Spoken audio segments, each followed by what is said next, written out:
10 ఏళ్ల క్రితం అమరావతి రాజధాని ప్రధానమంత్రి నరేంద్ర మోడీ గారి చేతుల మీదుగానే పురుడు పోసుకుంది.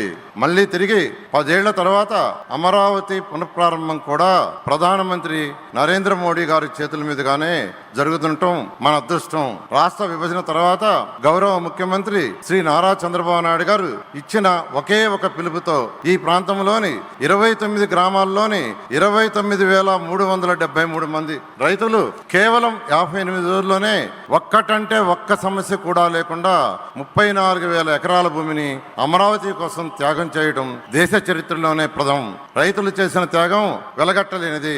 అమరావతి కోసం ఎన్నో త్యాగాలు చేసిన రైతులందరికీ మరొకసారి నా పాదాభినందనాలు.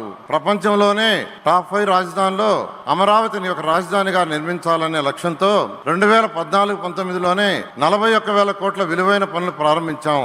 దాదాపు 9,000 కోట్ల విలువైన పనులు పూర్తి చేశాం. గత ప్రభుత్వం నిర్వాహకంతో గడిచిన 5 ఏళ్లలో రాజధాని నిర్మాణ పనులు పూర్తిగా నిలిచిపోయినాయి.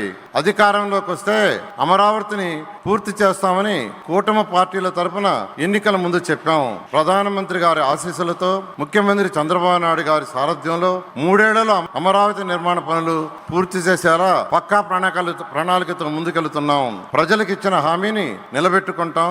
తరతరాలు గర్వపడేలా ప్రజా రాజధాని నిర్మిస్తాం.